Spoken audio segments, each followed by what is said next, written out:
Sorry. Okay, the committee will now reconvene. All good, hands up. Okay, welcome to Ms Flynn, Ms Hurd, Ms Fair and Mr Patterson. Information on parliamentary privilege and the protection of witnesses and evidence has been provided to you. The committee has your submission. Would you like to make any changes to your submission, Ms Flynn? No, thanks. Okay, would you or any of your colleagues like to make an opening statement? I'll make a very short opening statement. We'd like to thank the committee for the opportunity to speak to our submission today, and we only wish to make a few opening comments and then we're all happy to take questions.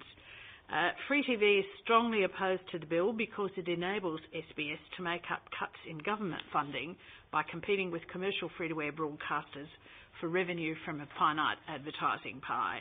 It's wrong in principle for privately funded broadcasters to have to subsidise a government-funded broadcaster. In practice, it will potentially have a serious impact on our broadcasters' ability to continue to fund expensive Australian content. The commercial free-to-air advertising pie is at best flat and under increasing pressure from new digital platforms. Any additional revenues earned by the SBS will be at the expense of commercial free-to-air broadcasters. SBS will have to shift from its charter focus to target more commercial programming and audiences to fill the available advertising minutes in prime time, and this shift will be further exacerbated by the ability to offer advertisers product placement. Our analysis suggests the government has seriously underestimated the potential revenue available to the SBS under these proposals. Around 80% of revenue is earned in prime time. Based on our independent analysis, this means SBS will have the potential to earn an additional $148 million over 4 years. This will put pressure on services provided by commercial broadcasters in both city and regional areas, and we are major employers in the sector around the country. In particular, regional broadcasters who provide local news content may be forced to review programming and staffing. Thank you. We're happy to take any questions. Okay. Senator Urquhart, would you like to start? Thanks very much, Chair. Thanks, Ms Flynn. Were you surprised when the Prime Minister announced prior to the election that there would be no cuts to SBS before the election? After the election? Well, we were not surprised or not surprised. I mean, that was a matter for the government or the opposition, as they then were, to determine what their policies would be. But as a matter of principle, we think that in the current market, it is a flat market and very much forcing our members to be at the expense of the SBS if they can take additional advertising. Okay, so you think that if this bill proceeds, it will have that effect on your business by Absolutely. taking away advertising? Yeah, okay. You've said in your submission that commercial broadcasters should not be required to subsidise funding cuts to a government-funded broadcaster. Do you think that it would be fair to say that this bill is a cut by another name? Well, it clearly is. Again, it's the government's role and right to determine how it's going to fund all organisations that it funds. So we do not really comment on that. Our concern is that because of the flat advertising market, there's no new growth to the pie. They're not going to bring in new advertisers. We've already determined that by comparing the advertisers listed in their annual report with the Free TV commercials advice database, that the advertisers are virtually identical. So there's no opportunity for growth in advertising. It's more about just the pie being cut up smaller, is that? That's right. Yeah. Okay. Can you elaborate on what the changes, if this bill proceeds, might mean for Australian content and Australian screen production? Well, we are the only people who have Australian content obligations. The national broadcasters do not have any.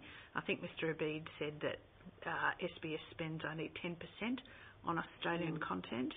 However, we have a 55% transmission quota between 6 a.m. and midnight, and we also have sub-quotas for drama, documentary and children's programming.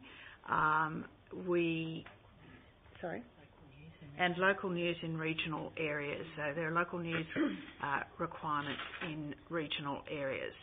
Now, if you're going to slice the pie smaller, this is not the squeeze is going to be felt somewhere else, and the squeeze is going to be felt amongst our members. So it's not going to hit everybody identically.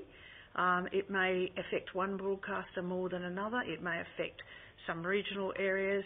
I know that the CEO of Impartia, Alistair Feehan, is very concerned about the impact on Impartia because now they're competing with SBS, which is carrying NITV and which has a national footprint, and they don't.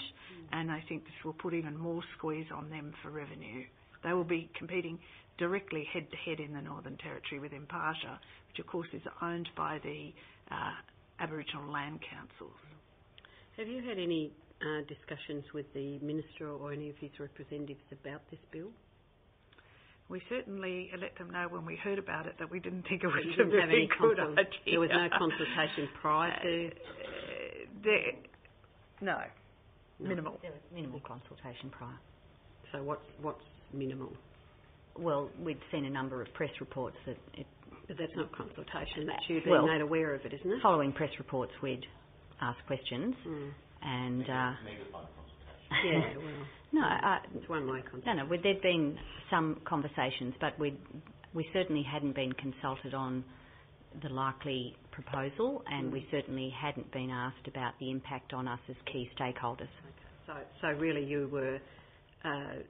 the impact as stakeholders is really how you've had to react to the announcement rather than being involved in a consultation process. Would that be a fair comment? Yes. And it's been slightly difficult to react fully because we, of course, haven't been able to see all of the analysis that underpins the figures from the government. After that? Yes. And have you had a response? Well, we've been told that it's commercial in confidence to the SBS. Right, okay. So you don't have an opportunity to have a look at that. No. You've disputed the government's revenue projections. We have. Yeah. So what we did was we commissioned an independent company that works in this area, Anomaly, to look at the data that already exists in the SMI, that Standard Media Index, which measures the advertising that comes from the large advertising houses and big companies. It does not measure direct advertising, which is the smaller advertisers direct to the broadcaster. And that's about an 80-20 split. So 80% for the bigger ones and 20 for the ones that come right. direct. Yep. So, and while television advertising can be seen as a bit arcane, the metrics are quite well known. And the key revenue earning capacity is in prime time between 6 p.m. and midnight. And so you're looking at what percentage of your revenue comes from prime time and what percentage of fill do you have of prime time. But I would prefer to defer if you've got any specific questions to Mr. Patterson, who's the Managing Director of GTV9 here in Melbourne and who has direct sales experience. Okay. Yeah. Do you have anything to add, Mr. or provide us with some information, Mr. Patterson? I think Julie's absolutely correct. But yes, we went externally. We asked a business unit of IPG Media Brands to present us with what they thought was a forecast potential in the event that this bill went through. They took data that is information that comes from advertising agencies, and SMI produced that data. They simply took 5 years of revenue phasing. The last 5 years took out anything that was a standout in any particular year. A World Cup provides more revenue in the year that it appears, so that we had a pretty good view of what in any given year SBS were generating through advertising sales. Once we combined that with the direct revenues that Julie mentioned, you can add about another 20% to that number. We took then advice from PwC on projection for the advertising market over the next few years. We applied what we considered a reasonable fill factor moving forward and came up with the number that we produced and we believe is the potential revenue number that SBS could write over the 4 years, and the difference between now and That's right, and that's just the metro number. If we were to include the regional markets or the impact on the regional markets, you could add another 20% to that. Okay. So you've had during the period since you came up with this this model, you've had no reason to reconsider your figures and any of the metrics on which you base it? No reason. So there's no figure. This figure hasn't been changed or revised in any way? The only way it was changed was originally SBS was talking about over 5 years, so we cut the figures over 5 years, and now we've cut them over 4, because now they're saying it's only 4 years. So there was some confusion at the end of last year, and the evidence to the Senate committee, the department was talking about figures over 5 years, but then by the beginning of the year it had become over 4 years. So we the fill rate hasn't been changed? The fill rate has not been changed. Okay, Senator Rickard. So in terms of the government's revenue projections, do you believe that these projections contradict the advice of the government's own Lewis report?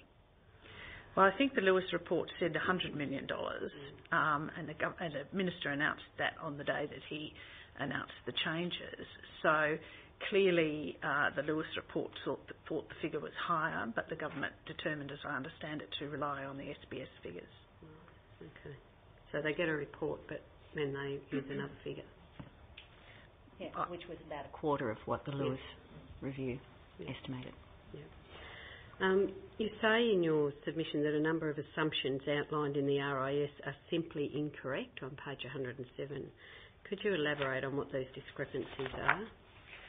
Those were the ones that related directly to... Hang on, I'll just have to...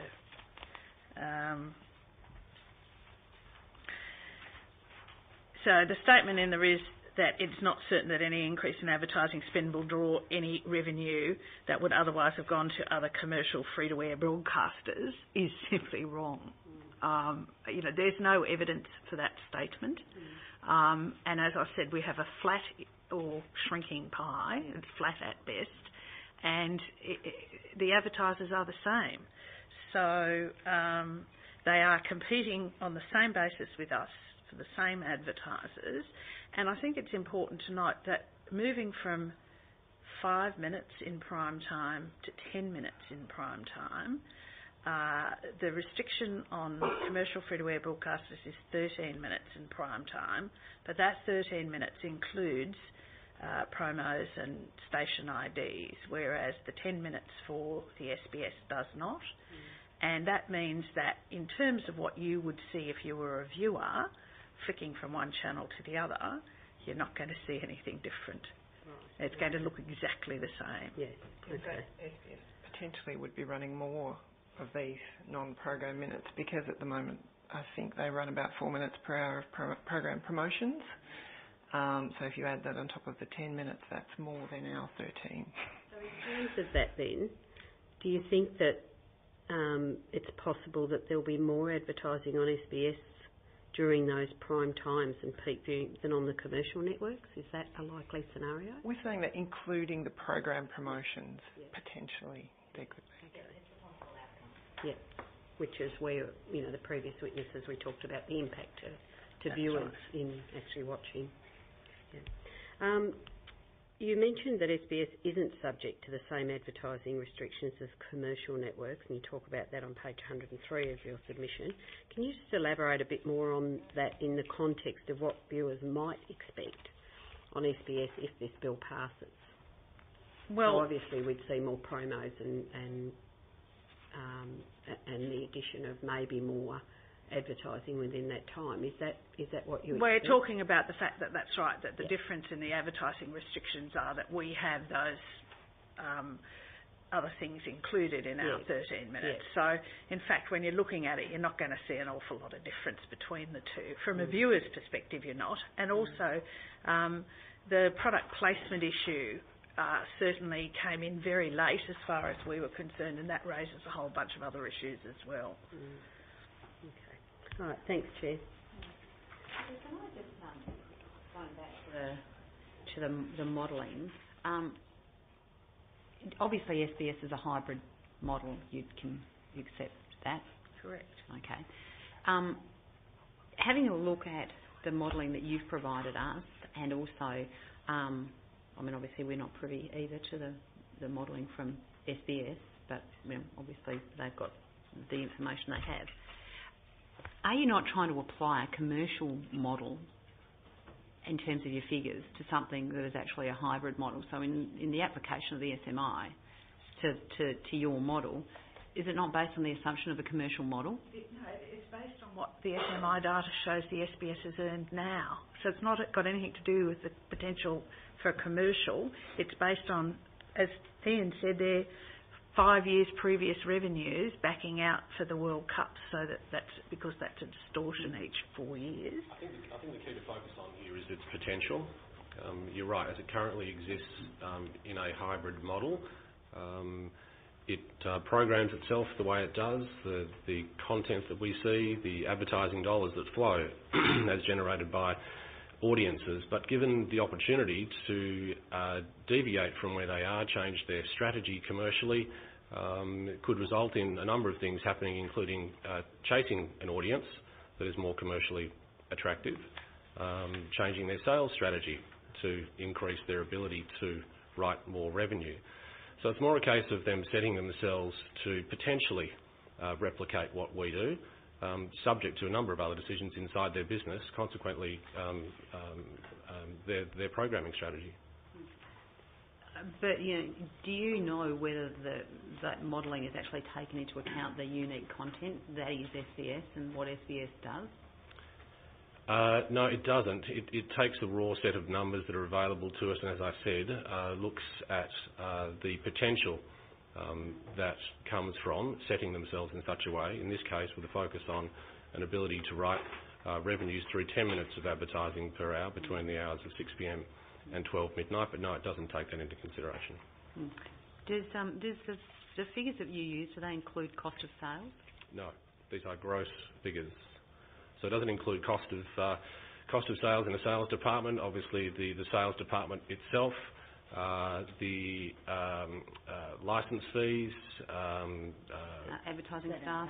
Yes, I was going to say the commissions paid back to advertising agencies is 10%. So no, it's not net of costs. Okay, it's a gross figure. Okay, so you wouldn't have any idea of what the net figure would likely to be?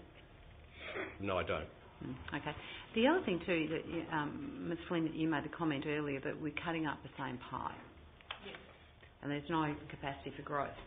And yet, in your methodology notes, you make the comment that it's an estimated advertising market growth estimate of 1.4%. 1.4% is less than CPI. Okay, but you're still accepting that if we're talking raw figures, yes, yes, there is a low level of growth. That's right. Sorry, in real terms, that's not growth. No. Any business will tell you that if you're growing at less than CPI, you are going backwards. But in terms of your figures projected out over 5 years, you're talking about actual, not projected. I mean, the number, your 148 million is based on, you've applied the 1.4% growth there, and yet you haven't discounted it back on your CPI. Correct. So they're probably overly optimistic.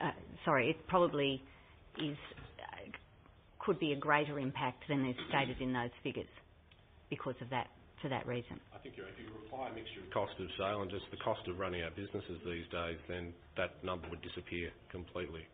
I think it's only in recent years, 2011 was the only year that we saw recently an increase in the advertising market of about 2.8%. Okay. That's the total advertising market? I'm sorry? That's the total advertising market? Total television advertising market, metropolitan and regional. Total television? That's right. Yeah. Okay.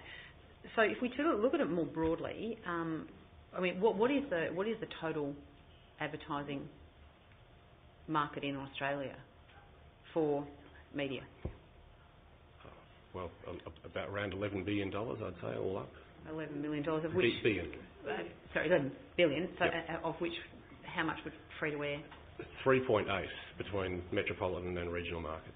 Okay, so you've got 11 billion or whatever it is, and 3.8 free-to-air. And you're talking about 37 million... About 38 per year, yes. Per year. So in terms of the changing marketplace over the last little while, have you seen a significant change away from free-to-air to, obviously you're online?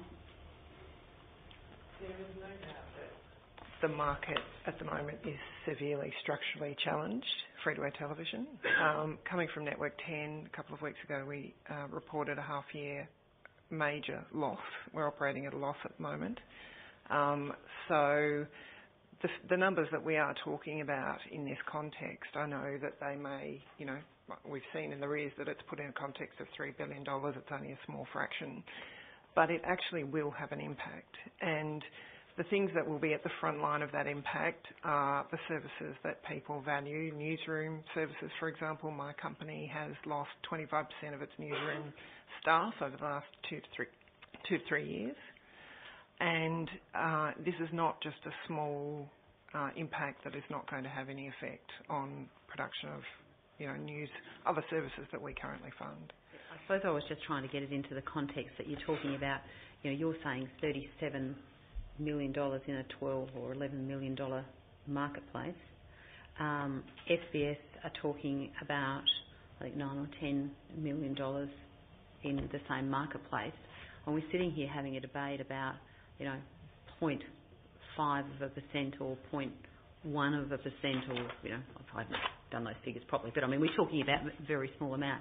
And yet, if you have a look at the kind of revenues that have moved to internet and online, we're talking about half your revenues have, disappeared into a different medium. That maybe, in the context of things, there's some really big issues that are facing free-to-air television, which I'm sure you'll all acknowledge, some massively big issues in terms of restructuring in this marketplace, and yet we're sitting here today having a debate about, 0.5 or 0.1% of revenues. Well, I would say that that's exactly why we're sitting here having the debate about this, because it has even more of an impact. If we'd been here 10 years ago, yes, but it absolutely does have an impact now, and that's why we're here. But to come back to the principle, which is where we started, which is that we don't feel that the commercial broadcasters should be making up this funding shortfall, and it is going to have this impact on us, and that is why we're here today having this argument. Okay. Can I just, this morning on ABC, your chair, Mr. Wilson, was actually advocating... Mr. Mitchell, sorry, Mr. Wilson. Harold Mitchell, not Harold Wilson. I don't know where Wilson's from. Harold Mitchell was on ABC saying that he was seeking for less regulation, particularly in relation to licence fees, so that free-to-air can compete in the ever-changing media environment. Yes. You don't see that there's a level of irony in the fact that he's on the radio this morning saying that, and yet you're sitting here today saying that you want increased levels and of regulation to continue with the regulation in the SBS, and yet that's exactly what they're seeking to do here. We are not arguing for increased levels of regulation for SBS. But you're certainly arguing for increased... Our argument is entirely consistent. Not only are we forced to pay the highest licence fees of any broadcaster in the known universe, we are amongst the most heavily regulated, in fact we probably are the most heavily regulated broadcaster. We have been seeking to have those further deregulation of those obligations since December of 2013, formally making those requests. And the first thing that we hear is that we're going to be expected to share the pie more with SBS. I mean, you've got to understand, I can see Senator Sinodinos does, that rather flies in the face of the arguments that we have been making. We are not seeking to damage SBS in any way. We did not make the decision to make cuts to SBS. We are simply saying, in this environment, this is a further pressure on our broadcasters, and it will not be without consequences. If money goes directly from the commercial free-to-air broadcasting sector to SBS, then cuts will have to be made amongst those broadcasters who feel the effects of those cuts. And the things that we spend 80% of our revenue on at the moment, of our programming costs rather, are on Australian content. We are directly employing 7,200 people, and we are supporting employment of about another 7,800 in the independent production sector. So that's over 15,000 people whose employment is being generated by this sector. Okay. Coming back to on that matter of Australian content, you made the comment also in your opening speech about that it's expensive Australian content. If you weren't required to have Australian content, would you no longer do it? I think all broadcasters will continue to make Australian content. The question is about the level of regulation. We all exceed the regulations currently. That's what I mean. I mean, you made the comment that it's expensive. I mean, maybe I'm making a leap of faith here in my assumption that you're doing that because you actually see it to be beneficial, that your audiences want to see Australian content, so that's why you do it.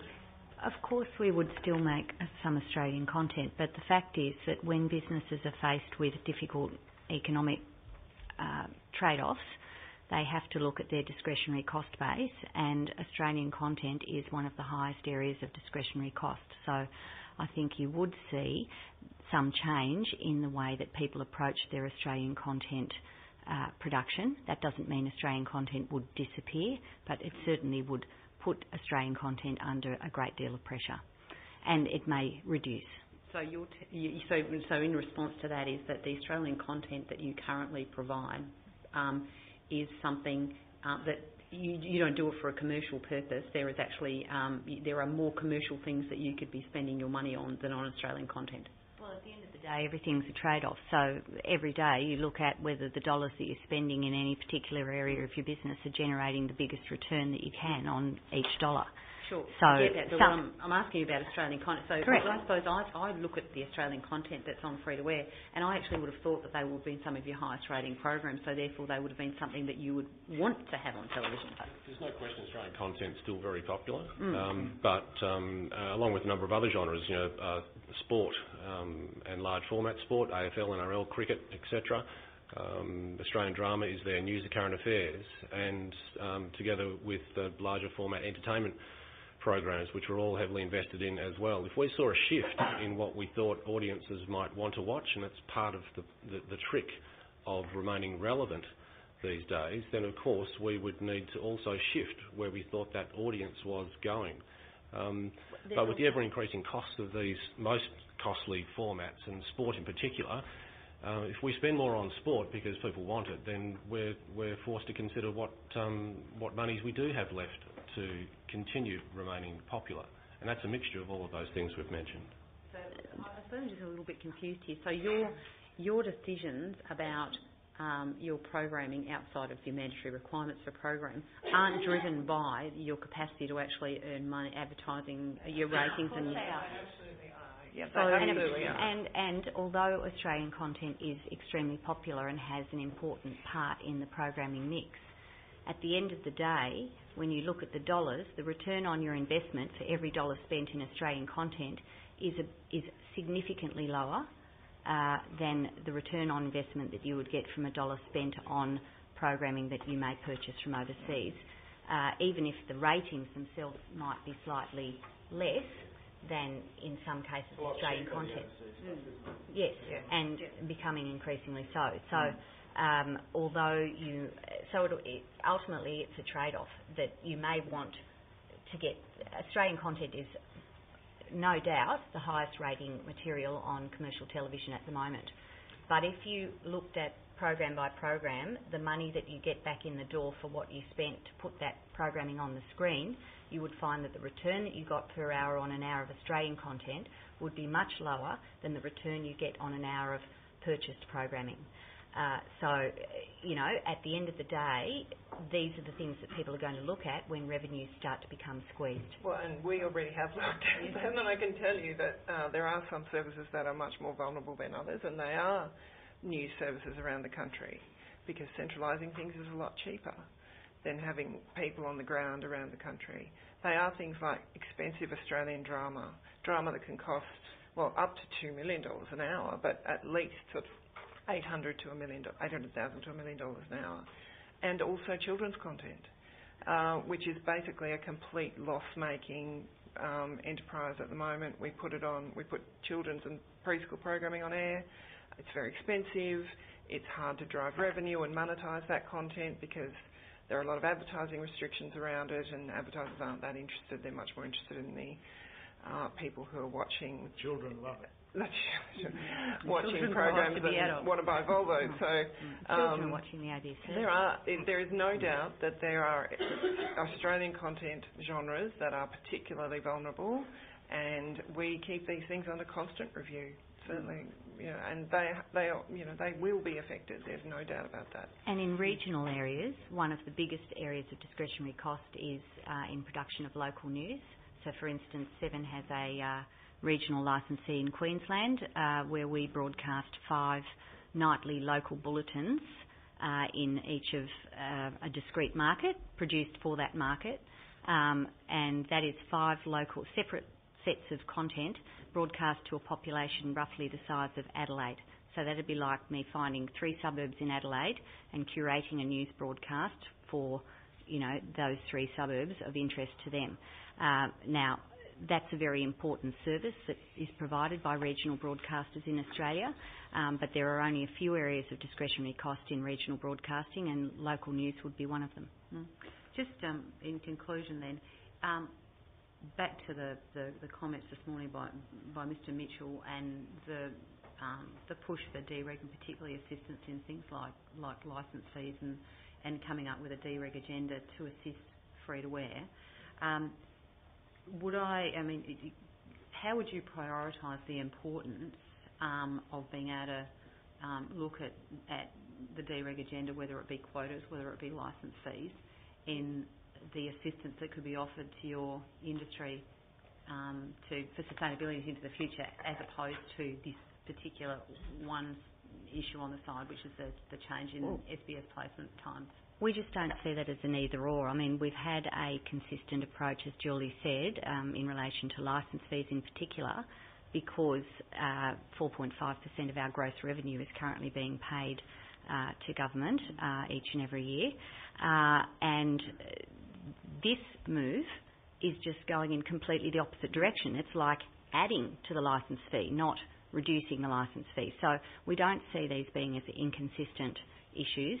In fact, the reason we're fighting so hard is because it actually goes in completely the opposite direction to the discussions we've been having about the pressures on our business from increased competition and the need to reduce these other imposts on our business. Okay, so still back to the same question. In terms of the relative importance of the potential changes that could occur and the assistance that could be delivered by dereg in your industry, what sort of quantum are we talking about? Licence fees cost the industry roughly $150 million a year. And it's obviously a highly significant issue for our industry. But, I would just, quibble with the premise of your question. We don't see this as being, would you rather have licence fees and put up with SBS advertising, or would you rather not have SBS advertising and not have licence fees? We don't actually think we should be put in that position. No, I don't think I was saying that at all. What I was actually trying to get to is we're talking about an overall deregulation agenda, and if you're going to head down the path of deregulation, which is obviously something that your industry is crying out for, and I agree, I think deregulation to the maximum extent, all for it, vote for it every day of the week for you.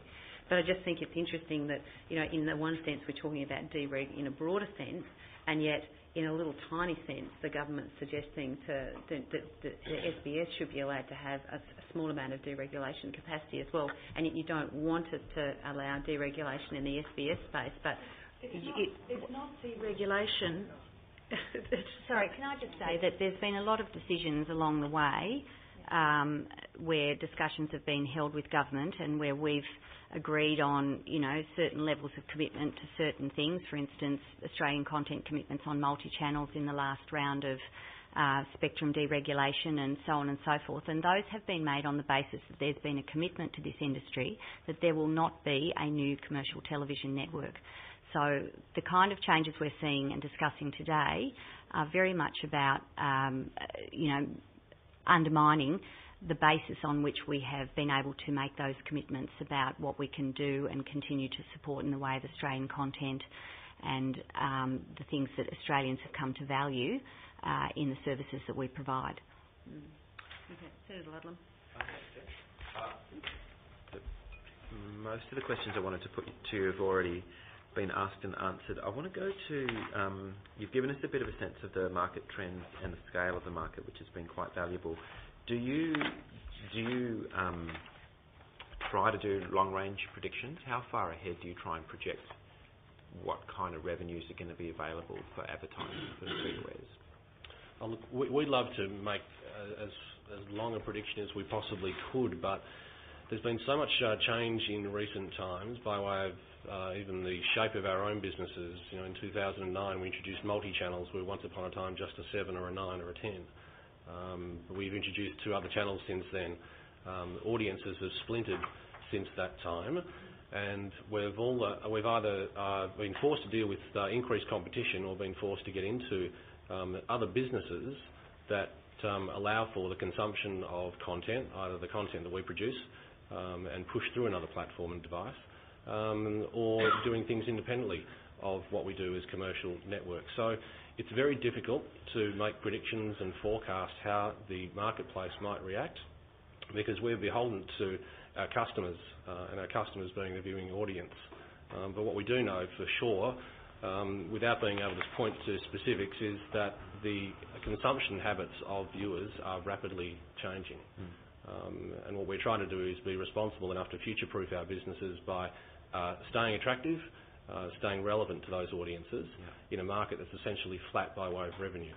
Yeah, so by flat you put to us a 1.5% or below inflation rate or thereabouts, is that right? Yeah, and that's based on looking at historical trends, and it's also any available data that we can have to make the best guess we can about what the future is going to look like. So we look at things like the PwC market outlook, we look at other reputable analysts, and try to make predictions. I mean, every board of every public company needs to have, a 3 to 5 year strategy, so they do have to make the best possible guess they can, and then, update it from time to time. Unfortunately, the updates we've been making in recent years have all been downwards.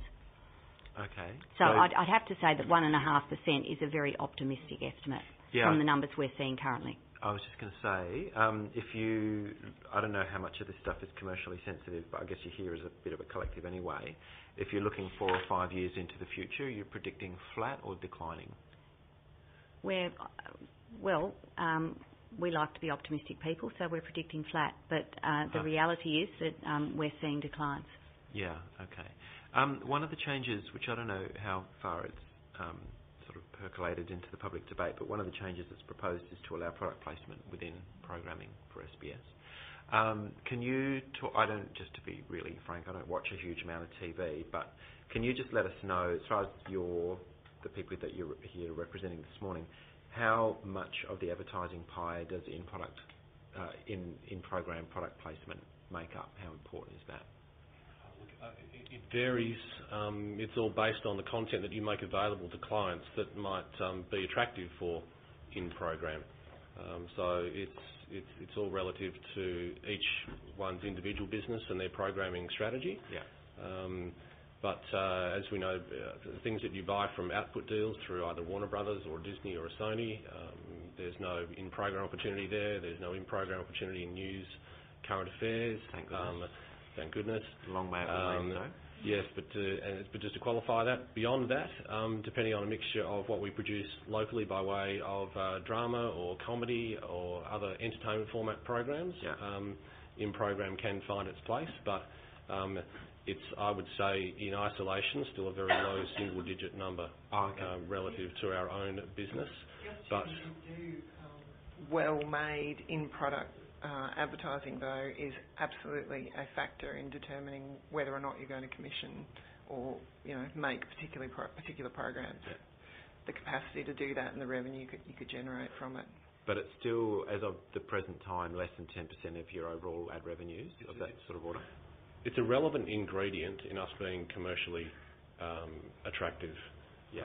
In isolation, we don't go out and sell in program, but being able to go into the marketplace and attract support from advertisers, large advertisers, and also offer them in program as part of the various things that we do and offer is very important. So whilst the number might not be overly important in the context of the total revenue pie, being able to be in market with a tool like that is very important. Yeah. It also makes a difference in whether you're commissioning what we call tentpole programming. So this is the sort of programming that kind of holds up the rest of your schedule. So programs like My Kitchen Rules, The Block, MasterChef, even X Factor, The Voice, all those sort of things are highly integrated programs, and they're the sort of programs that sort of have a halo effect on the rest of your operations. So, it determines whether you might commission some of those programs, the amount of in-program support you might be able to gain for them, and B, the existence of those programs makes a huge difference to the overall economics of the operation that you're running. Yeah, good. Okay, thank you. Are you concerned, aside from the advertising question, are you concerned that the broadcaster, that SBS is departing or maybe even has already significantly departed from its obligations under its charter in seeking to chase advertising revenue? Well, the more commercial the operation, the less likely you are to be catering to niche multicultural interests. For instance, in the case of product placement, some people have heard me say before that I don't think there's a lot of product placement opportunities in Go Back to Where You Came From. For example. So one might assume that if you were looking to maximise your in-program revenue, you would be looking to make different programs. Similarly, you saw with Struggle Street last week and the week before, SBS had its highest ever ratings, up to 1.3 million, which is a pretty respectable audience. That, of course, would allow you to maximise your advertising gain on that program, and most people would be moving their programming to where the money is if you need the money. The charter itself doesn't seem to be particularly restrictive either in terms of what they can do. There is already a pretty broad range of stuff on there, from 30 Rock to other shows that you sort of. I think there's a fair bit of capacity there for them to do what Bridget's suggesting. So I think that's a fair comment. There's obviously a fair degree of discretion, or that kind of programming wouldn't be going to air already. But at what point do you think some kind of threshold gets crossed? And maybe it would be with this bill, if they're allowed to start shunting more advertising into prime time slots. How do we hold the broadcaster to its charter obligations? Because it seems to me if they completely cut themselves adrift from the charter, then we may as well just call them the fourth commercial broadcaster, and good luck to all of you. But at what point do you think there would be a threshold, and how do we hold them to it? Well, we think the threshold is now. That's why we're here. That's why everybody's here this morning.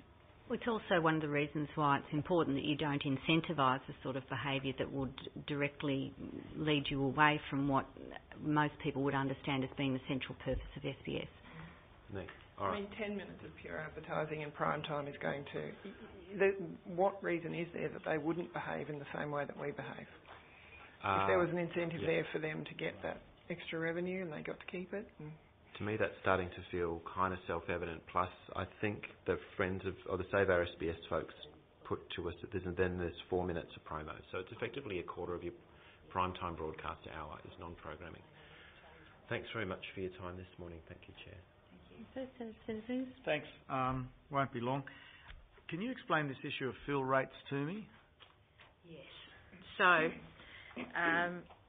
let's just say you do have 10 minutes worth of advertising. Do you fill 10 minutes, or do you fill 5 minutes, or do you fill 7 minutes or 8 minutes?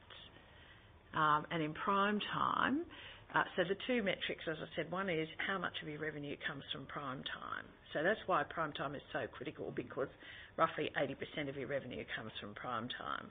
Now, if you're not going to be getting to around 70 or 80% of your fill rate in prime time, then why do you need an extra 5 minutes? That would be a question that we would ask. Yes, fair question. I think that to explain the fill rate, if we start with a potential, and let's say it's 10 minutes of advertising time, then to fill that would be represented by 100%. But all of the networks aren't full all of the time in every market, and if we were to bring it back to a number that's considered reasonable, then somewhere between 70 or 80%, depending on your commercial model, would be a number that I think everyone would agree with is a reasonable number to expect your your inventory to fill to in any given week across the market. In terms of the revenue split, if we're talking about fill, between the 6 p.m. and midnight, which we would commonly refer to as peak, and the rest of the schedule, you could again expect to see somewhere between 75-80% of your revenue embedded between those hours, 6 p.m. through to midnight, and the other 20-25% falling outside of that. Revenue following ratings specifically. But is there any way that if SBS went down this route, they could regulate their fill rate just to hit the revenue targets they've been given? I think when you become more commercial, there's no finish line. You set a sales team a task, and whilst we all have budgets, we don't go home after those budgets are met. We look towards going further than those budgets or the next month, because you don't know what's around the corner. You might have a terrific month and reach budget, but if you were to cap your sales capacity around that achievement and not expect something to happen in the future whereby the market goes backwards, and we see that across the course of the year from month to month, then you run the risk of not meeting targets on a medium or longer term basis. So no, there's no mentality, at least in the commercial world, and one I'm sure would be adopted by SBS if not already, whereby you would stop or cap your sales strategy at any point relative to budget. And of course we don't have any exposure to SBS's fill rates as they currently stand, but I think the SBS, Save Our SBS people have put some evidence forward about, 100%? In prime time. Based on, what is it, 5 minutes? Or? Yes. Now, for them to make further encroachments on your market then, are you saying they're going to have to drop the prices relative to you to attract advertisers in that prime time space? I think they've given evidence that they might be looking to drop their prices by 15%. Which of course brings the whole market down for everyone. But in dropping their prices, I mean, if you're an advertiser, wouldn't you be looking at the reach of the particular broadcasters and thinking, well, Channel 9 in Melbourne is a much better bet potentially than SBS in the same market? Yeah, I think once upon a time that would be a firmer argument, but these days we're running 3 channels and we have available other channels, not necessarily commercially marketed, but we've got varying audiences right around the clock. And those multi-channels now are a significant revenue piece of our revenue profile overall. So we're not relying simply on the audiences that come through those hours between 6 and 10:30 or 6 to midnight on our main channels. And we're fighting for revenues right across the board, where some of our programming on some of our other channels is attracting similar audiences to that of SBS and therefore directly competing. So when multi-channeling came in, did that increase your potential audience reach? It increased our cost base. And it kept our audience at stable levels. Didn't you? You wanted multi-channel. We did because, at the end of the day, as we've seen more recently, new sources of programming were going to become available to the public. So at that point, as a business, you have to decide whether you're going to cut your own lunch or have someone cut it for you. So we opted for the first thing. Your own lunch. What strategies did you adopt to preserve revenue or indeed enhance revenue through this multi-channeling proposition? Well, the challenge for us has been to diversify the channel, the attractiveness of each of those channels, so that overall we're not cannibalising what we were previously getting on our main channel. As Bridget said, our costs have increased. The revenue for the television market hasn't increased since 2009.